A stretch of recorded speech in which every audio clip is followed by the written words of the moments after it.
The heart of South Texas beats with a rhythm all its own. It's a place where the landscape stretches endlessly in shades of brown and green, where mesquite trees dot the horizon like sentinels, and where small towns emerge from the heat shimmering like mirages. The drive between San Antonio and Corpus Christi on Interstate 37 is one that thousands of Texans regularly make a straight shot through ranch country, oil fields, and communities that time seems to have forgotten.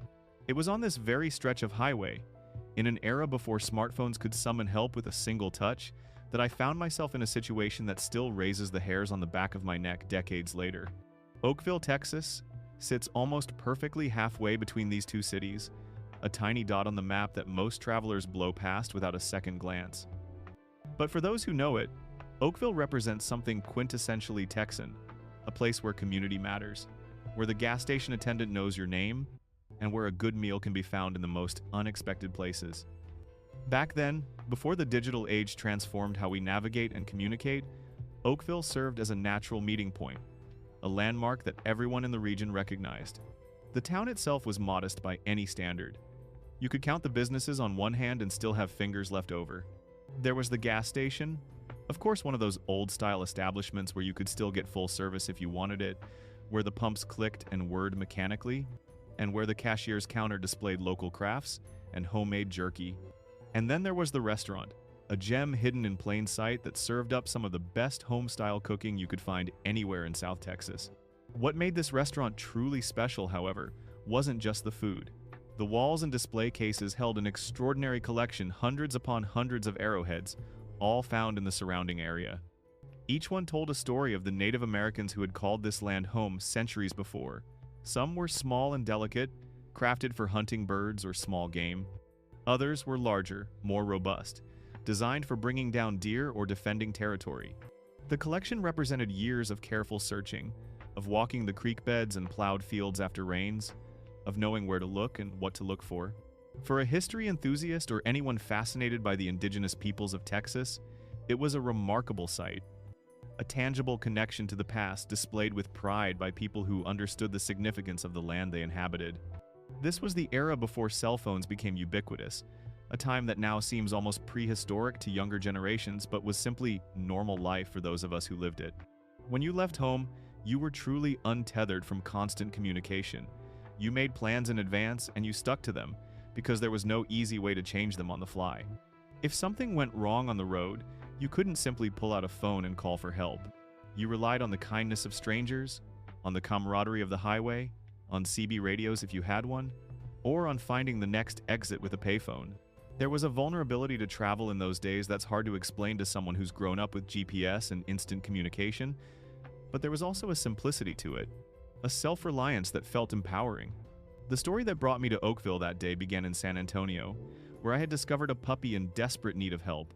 San Antonio is a city of contrasts, where modern development brushes up against historic Spanish missions, where military bases bring a constant flow of new faces, and where the expanding suburbs gradually give way to ranch land.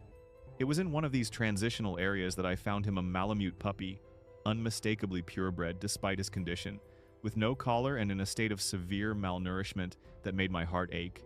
Malamutes are magnificent dogs, bred for strength and endurance in the harsh Arctic environment. They're large, powerful animals with thick double coats, distinctive facial markings, and an independent streak that requires an experienced handler. This puppy, despite his youth and weakened state, already showed the breed characteristics, the plumed tail, the broad head, the sturdy bone structure, but he was heartbreakingly thin, his ribs clearly visible, his coat dull and patchy. Someone had either abandoned him deliberately or lost him and never bothered to search. The thought of either scenario made me angry.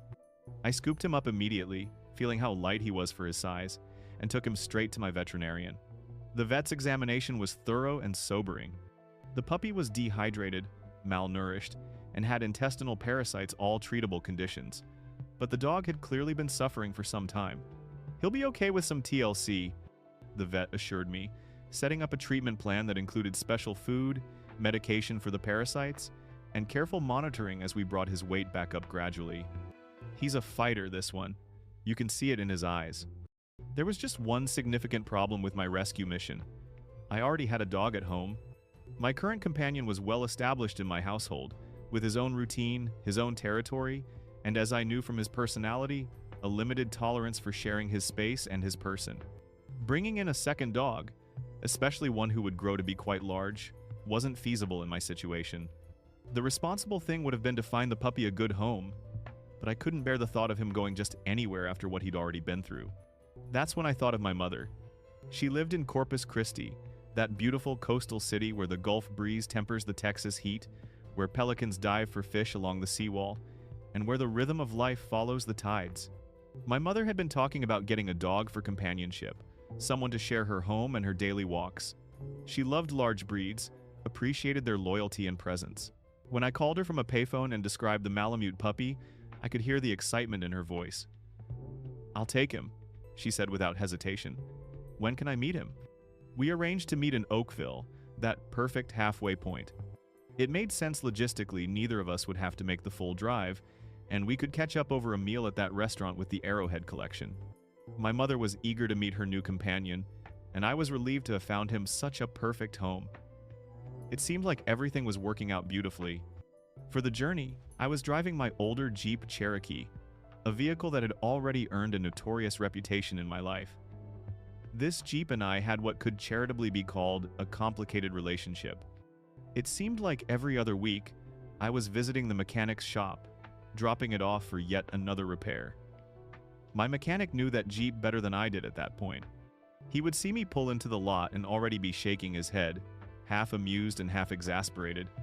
"What's wrong with it this time?" became his standard greeting. The truth was that Jeep spent more time in his shop than it did in my driveway. I kept it because I owned it outright and couldn't afford the monthly payments on something newer and more reliable. But it was a constant source of frustration and unexpected expenses. Still, on this particular day, the Jeep was running reasonably well. I had the puppy secured in the back seat, bundled in some old towels to keep him comfortable. He was quiet, still weak from his ordeal, and I checked on him frequently in the rearview mirror. My front passenger seat was occupied by my fishing equipment. I'd been planning a trip to one of the coastal piers and hadn't bothered to unload everything yet. Among the tackle boxes and rod cases was my Gerber knife, a quality tool that I used for everything from cutting fishing line to preparing shore lunches. It was sitting right there on the seat, clearly visible, the handle worn from use. The drive from San Antonio toward Oakville takes you through classic South Texas landscape. The terrain is relatively flat, covered in native grasses and brush. Cattle ranches stretch for miles on either side of the highway, their entrances marked by elaborate gates bearing family names and brands that have been in use for generations. The sky seems bigger here somehow, dominating the landscape with its vast expanse. On a clear day, you can see weather systems approaching from miles away, watching as curtains of rain sweep across the distant horizon. Interstate 37 itself is a major artery connecting San Antonio to the Gulf Coast. It carries commercial trucks hauling goods between Mexico and the American heartland, tourists heading to the beaches, and locals making the journey between family and obligations.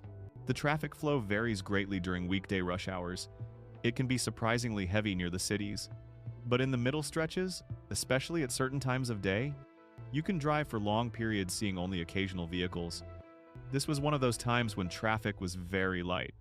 I had been driving for about 45 minutes, settling into that comfortable highway trance where your mind wanders while your hands and feet handle the vehicle automatically. The puppy was sleeping in the back. The hum of the tires on pavement and the rush of wind through the partially open windows created a white noise that was almost meditative. That's when I first spotted a figure on the side of the road, walking south along the shoulder. From a distance, there was nothing particularly remarkable about the sight. People do occasionally walk along highways, though it's not common and usually indicates some kind of vehicle trouble. As I drew closer, I could make out more details. He was a man, alone, moving with purpose down the shoulder of the southbound lanes. But then something changed. When I was perhaps a quarter mile away, the man suddenly moved from the shoulder into the middle of the highway. He positioned himself directly in my lane and began waving his arms overhead in wild, frantic gestures like someone in desperate distress, like someone who needed help so urgently that he was willing to risk his own life to get attention. The sight was so unexpected, so jarring, that my brain took a crucial second to process what I was seeing. A person, in the middle, on the highway, waving like a madman. Every driver's nightmare scenario. My foot slammed on the brake pedal, and what happened next unfolded in that strange, slow-motion way that extreme situations sometimes create. The Jeep's tires screamed against the pavement. I felt the vehicle start to lose traction, the back end wanting to swing around as the wheels locked up. This was before anti-lock braking systems were standard in older vehicles like mine. Once those wheels locked, you were essentially sliding on 4 patches of rubber with limited ability to steer. I fought with the steering wheel, trying to maintain some control as the Jeep skidded and fishtailed across the highway. My heart was hammering in my chest. I could hear the fishing equipment sliding and crashing around in the passenger seat. From the back seat, the puppy let out a frightened yelp. Time stretched out impossibly those few seconds. Felt like minutes as I watched the man grow larger in my windshield, as I calculated angles and distances. As I prayed I wouldn't hit him. The Jeep finally shuddered to a stop, sitting at an angle with the front passenger side off the pavement on the shoulder, the rear still partially in the driving lane. My hands were shaking on the steering wheel. My breath came in sharp gasps. The adrenaline dump left me feeling simultaneously hyper-alert and slightly nauseous. Before I could fully process what had just happened, my passenger door was yanked open. The man who had been in the middle of the highway was suddenly there, filling the doorway, leaning in. Up close, I could see he was perhaps in his 30s or 40s, disheveled, with an intensity in his eyes that immediately set off alarm bells in my lizard brain, that ancient part of our consciousness that recognizes danger before our rational mind can catch up. "Thanks for stopping," he said, his voice urgent and demanding rather than grateful. "My car broke down and I need a ride to the next town." It wasn't a request. It was a statement of intent. He was already moving to climb into the passenger seat, already assuming I would comply. But then his eyes landed on the Gerber knife sitting among my fishing gear. His movement paused. There was a split second of recalculation visible on his face.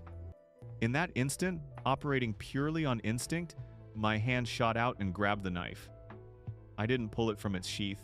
I didn't threaten him with it. I simply took possession of it, removing it from his reach and making it clear that I was aware and alert. The man's entire demeanor shifted. The urgency evaporated, replaced by something else, wariness, perhaps, or a reassessment of the situation. "Never mind," he said abruptly, and backed away from the open door. My heart was still racing. Every nerve in my body was screaming at me to get away from this situation. I put the Jeep in gear, pressed the accelerator, and nothing. Well, not nothing. The engine revved, the transmission engaged, but the vehicle barely moved. We crept forward at maybe 2 or 3 miles per hour, no matter how much I pressed the gas pedal. The brakes were locked. In the panic stop, something in the braking system had locked up, and now the Jeep was essentially trying to drive with the brakes engaged.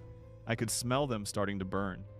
This was exactly the kind of thing that I had come to expect from this problematic vehicle, but the timing could not have been worse. I looked in my rearview mirror. The man was still standing there, watching. I was essentially trapped, unable to flee, moving at a pace slower than a fast walk. The vulnerability of the situation crashed over me. I glanced back at the puppy, who was huddled in the corner of the back seat, sensing the tension. That's when salvation arrived in an unexpected form. An older Buick, one of those substantial 4-door sedans from the late 80s, pulled up behind my barely moving Jeep. An elderly couple emerged and approached my driver's side window.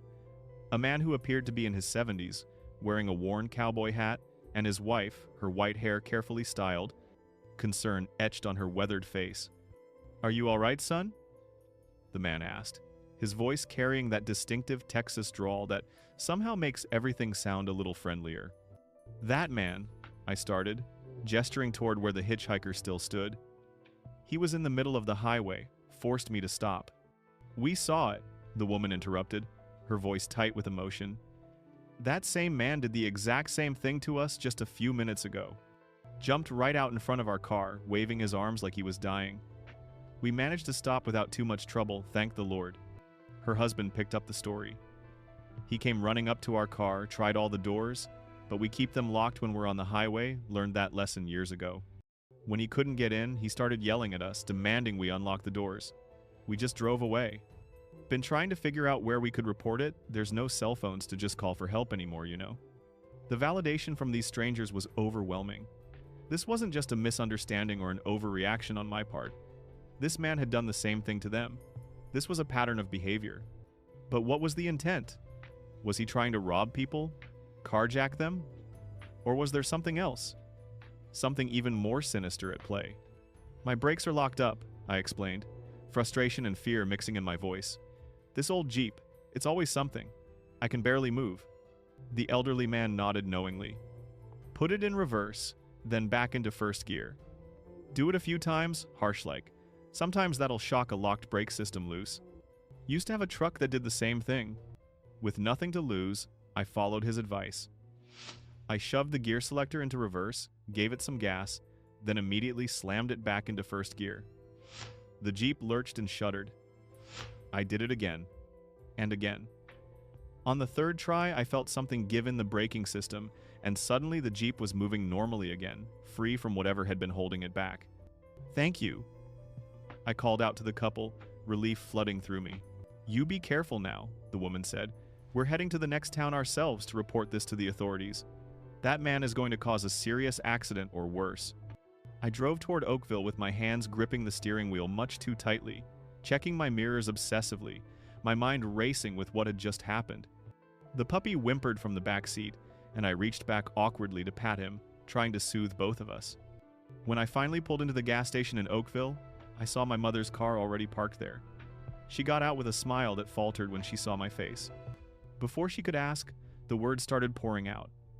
I told her everything: the man in the middle of the highway, the locked brakes, the elderly couple, all of it. We were standing near the gas pumps, and my voice must have carried because the young woman working as the cashier inside came out to join us. She was maybe in her early 20s. With that particular alertness that comes from working alone at a rural gas station, you learn to read people, to sense trouble before it arrives. Sorry, I couldn't help it over here, she said. Can you describe this man? What was he wearing? I described him as best I could, his approximate age, his clothing, his general appearance. As I spoke, she was nodding, her expression growing increasingly serious. It's him, she said when I finished. You're not the first person to come in here with that story. Not by a long shot. She glanced back toward the station's interior, as if checking that she could keep an eye on things while talking to us. Over the past week or so, we've had several people stop in here pretty shaken up, all telling basically the same story. Guy jumps out in the middle of the highway, forces them to stop, tries to get in their vehicle. He's been doing it on both sides of the interstate, northbound and southbound. Has anyone called the police? My mother asked, her voice carrying the concern of someone who had just realized her son had been in serious danger. Oh yeah, the cashier replied. DPS has been notified multiple times. The Texas State Troopers have been patrolling through here more regularly because of it. But it's a lot of highway to cover, and he seems to know when to do it when traffic is light, when there aren't patrol cars around. They haven't caught him yet. The three of us stood there in the parking lot of that small-town gas station, processing the implications. This wasn't a one-time incident or an isolated case of someone having a mental health crisis. This was a pattern, a repeated behavior that suggested either careful planning or reckless disregard for consequences, probably both. My mother reached out and squeezed my arm. I'm glad you're okay, she said quietly. We completed our original mission. I transferred the puppy to my mother's care, watching as she held him gently, already falling in love with the sweet-natured dog he would become once he recovered his health. We went into the restaurant, but I found I didn't have much appetite despite the excellent food. I kept thinking about what had happened, turning it over and over in my mind. The questions that arose from that encounter have stayed with me through the years, unanswered and perhaps unanswerable. What was that man's actual intent? Was he looking for easy victims to rob? The area where this occurred, while not densely populated, had enough traffic that he couldn't have felt certain of success with each attempt. Was he trying to carjack vehicles, looking for something more reliable than whatever transportation had brought him there? Or was there something even dark at work? Was he looking for victims for more serious crimes? And perhaps most bafflingly, what would make someone risk their own life by standing in the middle of a major interstate highway? The very act of what he was doing showed either tremendous desperation or a complete disconnection from normal risk assessment. Every time someone approached at highway speeds, there was a significant chance they wouldn't be able to stop in time. Had he already had close calls? Had he already been clipped by vehicles that couldn't quite avoid him? Was he, as the colloquial expression goes, just batshit crazy? Had some mental break or crisis driven him to this dangerous, bizarre behavior? Or was there a cold calculation behind it? A realization that people's better natures, their instinct to help someone in apparent distress, could be weaponized against them? The reality is, I'll never know the answers to these questions. I don't know if he was ever caught, if the DPS troopers eventually apprehended him, or if he simply moved on to another stretch of highway, another hunting ground. I don't know if anyone was seriously hurt because of him, though the potential for tragedy was enormous. What I do know is that the encounter changed something in how I approach travel, especially on isolated stretches of highway. It reinforced lessons about trusting your instincts, about being aware of your surroundings, about the vulnerability that comes with being helpful, and the unfortunate reality that not everyone in distress is what they seem. The era before cell phones, which I had always viewed with a certain nostalgia, suddenly seemed more dangerous in retrospect. Today, I could have called 911 while still a safe distance away, could have reported the man on the highway without having to interact with him directly. The elderly couple could have immediately reported what happened to them. Real-time information could have been shared with law enforcement, creating a web of communication that made everyone safer. But we didn't have that then. We had our wits, our instincts, and the kindness of strangers, which could be either our salvation or our downfall, depending on which strangers we encountered. The story of the Malamute puppy at least had a happy ending. My mother named him Kodiak, and he grew into a magnificent dog, healthy, loyal, and gentle despite his imposing size. He became her constant companion, her protector, her friend. Whenever I visited, he would greet me with enthusiasm, perhaps remembering on some level that I had been the one to find him and set him on the path to his new life. And that old Jeep? It continued to be problematic for another year before finally giving up the ghost completely. My mechanic actually seemed a little sad when I told him I was selling it for scrap. That Jeep kept my lights on, he joked, but I think he meant it. The restaurant in Oakville continued serving good food, its walls still decorated with those hundreds of arrowheads, silent witnesses to the layers of history in that place. The gas station remained a waypoint for travelers, a place to fuel up and take a break from the road. And somewhere out there, for a time at least, a man continued to stand in the middle of Interstate 37, risking his life and threatening others, for reasons that remain a mystery. It's a reminder that even on the most familiar routes, even in the most seemingly peaceful places, danger can emerge from nowhere. It's a reminder to stay alert, to trust your instincts, and to recognize that not every person who seems to need help is safe to help. The questions linger. Was he looking for easy victims? Was he truly disturbed? What drove him to such dangerous behavior? These aren't just idle curiosities. They're important questions that speak to larger issues of mental health, criminal behavior, highway safety, and the complicated ethics of helping strangers in an unpredictable world. I'm grateful that my encounter with him ended with nothing more than locked brakes and elevated heart rate. I'm grateful for the elderly couple who stopped to help me, who validated what I'd experienced and gave me practical advice that got me moving again. I'm grateful for the gas station cashier who provided context, who let me know this wasn't just about me but part of a larger pattern. And I'm grateful that on that particular day, on that particular stretch of Texas highway, in that era before cell phones could summon instant help, I made it safely to Oakville to meet my mother and complete a simple act of kindness for a malnourished puppy who needed a second chance. The meeting with my mother in Oakville, which should have been a simple, joyful exchange, a rescued puppy finding his forever home, had been transformed into something far more complex by the encounter on Interstate 37. As we sat in that restaurant with its remarkable arrowhead collection, I found myself unable to fully engage with the moment. My mother could sense it, the way mothers do, reading the tension in my shoulders and the distraction in my eyes even as I tried to focus on our conversation. The puppy, whom she had already begun calling Kodiak even before officially taking possession of him, sat quietly in a cardboard box beside our table. The restaurant owner, a woman who had clearly seen just about everything in her decades of serving travelers and locals alike, had taken one look at the malnourished pup and brought out a small bowl of plain rice and some mild chicken broth. "Nothing too rich for him yet," she advised, her voice carrying the wisdom of someone who had raised animals on a ranch. "His stomach needs to adjust slowly." Kodiak lapped at the broth gratefully, his tail giving a weak wag, the first sign of the spirited dog he would eventually become. As we ate, I kept returning to the encounter, replaying it in my mind like a film I couldn't stop watching. My mother listened patiently, asking questions that helped me process what had happened. She was concerned, certainly, but also pragmatic in that way, that Texans of her generation tended to be. She had lived through harder times, had faced her own dangers, and while she didn't minimize what had happened to me, she also didn't catastrophize it. "You handled it well," she said finally. "You stayed alert, you grabbed that knife, and you got yourself out of the situation. That's what matters." But I couldn't shake the questions. The young cashier's revelation that multiple people had experienced the same thing added a layer of premeditation to the incident that made it more disturbing. This wasn't a one-time act of desperation or a mental health crisis that had manifested once and then resolved. This was repeated, deliberate behavior. The man had chosen this stretch of highway, had chosen this method, and had continued doing it even after multiple people had reported him to the authorities.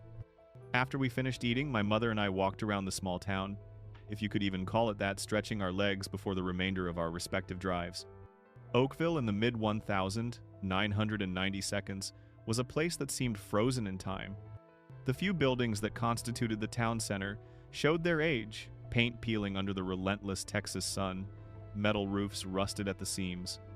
There was a certain beauty to it, though the beauty of authenticity, of a place that hadn't been gentrified or modernized, that existed simply to serve the basic needs of the people who passed through it. We passed an old railroad crossing, the tracks long unused but still present, a reminder of when small towns like this had been vital connections in the network of commerce and travel. Now they were bypassed by the Interstate, relevant only as exit numbers and bathroom breaks. The people who lived in Oakville full-time were a hardy bunch. Folks who preferred the quiet isolation, who knew their neighbors, who helped each other when times got tough. It was the kind of place where everyone knew about the man on the highway, where the threat had become part of the local knowledge, shared over coffee and in the aisles of the small grocery store that served the area. Before we parted ways, my mother made me promise to call her as soon as I got home safely. In the era before cell phones, this meant I would have to wait until I arrived, would have to let her sit with some degree of worry until the phone rang, and she heard my voice confirming my safe arrival. It was a small anxiety that was simply part of life then, something we all accepted. Parents worried when their children traveled, and there was no way to alleviate that worry until the journey was complete. As I drove back toward San Antonio, I took a different route. Instead of retracing my path on Interstate 37, I took some of the farm-to-market roads that paralleled it, adding time to my journey but avoiding that stretch of highway entirely. I told myself it was because I wanted to see some different scenery, but the truth was that I didn't want to encounter that man again. I didn't want to face the choice of whether to stop if I saw him. I didn't want to test my own courage or conscience a second time. The farm roads took me through different landscapes, more intimate somehow, with the highway's speed and scale replaced by the slow revelation of ranch gates and field after field of coastal hay, of cattle gathered under the sparse shade of mesquite trees, of hawks perched on fence posts scanning for prey. I passed through tiny communities that didn't even rate a name on most maps, just a cluster of houses around a church or a historical marker noting some long-ago event. This was the Texas that existed beneath the interstates, the network of smaller roads and smaller lives that had been the primary arteries of travel before the highway system transformed everything. In the weeks that followed, I found myself almost obsessively checking the local news, looking for any story about an arrest on Interstate 37, any update about the man who had been forcing people to stop. I called the DPS information line more than once, trying to find out if there had been any resolution, but the dispatchers could not or would not give me specific information about an ongoing investigation. "If you witness something, you should file a report," one told me, and I did, filling out a statement at the local DPS office, describing the incident in as much detail as I could remember. The officer who took my statement was professional but not particularly surprised by the account. "We've been getting reports about activity in that area," he confirmed, but wouldn't elaborate on what they were doing about it or whether they had identified the suspect. "Best thing you can do is avoid stopping for anyone on the highway," he advised. "If someone appears to be in genuine distress, note the location and call it in from the next exit. Don't put yourself at risk trying to help." It was sound advice, but it troubled me deeply. The implication was that we could no longer trust our own impulses to help someone in need, that the social contract of roadside assistance had been so corrupted by bad actors that the safer choice was to simply drive past anyone in distress. What kind of society were we becoming when the recommended response to someone waving for help was to keep driving? And yet, I understood the reasoning. My own experience had taught me that not every person seeking help was genuine, that predators could and did exploit our better instincts. I thought about the elderly couple who had stopped to help me despite having just been targeted by the same man themselves. They had put themselves at risk a second time to check on a stranger. Me and their assistance had been invaluable. How could I reconcile the officer's advice with their example? How did we maintain our humanity while also protecting ourselves? These weren't abstract philosophical questions. They had real implications for how I would behave in future situations, how I would respond when faced with someone who appeared to need help. And they reflected a broader societal shift that was happening in that era. Crime rates had been high throughout the early 1990 seconds, and there was a growing sense of wariness, a retreat from the more trusting attitudes of earlier decades. Stories of Good Samaritans being robbed, assaulted, or worse had become common enough that they affected how people calculated risk. I talked about the incident with friends and coworkers, and their responses varied widely. Some thought I had been foolish to stop at all. "Never stop for anyone on the highway," one friend declared with certainty. "That's just common sense." Others were more sympathetic, acknowledging that my instinct to avoid hitting someone had been natural and that I could not be blamed for responding to what appeared to be an emergency. A few shared their own stories of roadside encounters that had turned threatening or strange, confirming that my experience, while dramatic, was not unique. My mechanic, when I brought the Jeep in yet again, this time to address whatever had caused the brake system to lock up, had perhaps the most pragmatic take. "That old Jeep might have saved your life," he said, gesturing at the vehicle with something almost like affection. "If you'd been driving something newer, something that handled better, you might have swerved into that guy trying to avoid him. Or you might have stopped more smoothly, made it easier for him to get in your vehicle. Sometimes being a piece of junk has its advantages." He spent considerable time examining the brake system, eventually determining that a combination of worn components and the stress of the emergency stop had caused a temporary lockup. "You're lucky you got it moving again," he said. "This whole system needs to be replaced. But that's going to run you about $800 for parts and labor." I winced at the figure. It was money I didn't really have, but the alternative was continuing to drive a vehicle with questionable brakes, which the recent incident had proven could be a matter of life and death. The story serves as a snapshot of a particular time and place, South Texas, in the pre-digital era, when travel meant genuine disconnection, when small towns served as essential waypoints, and when the help of strangers was both more necessary and more risky than it is today. It's a reminder that every journey, no matter how routine, carries the potential for the unexpected, and that sometimes the most ordinary days can contain moments of genuine danger and mystery that stay with us for years.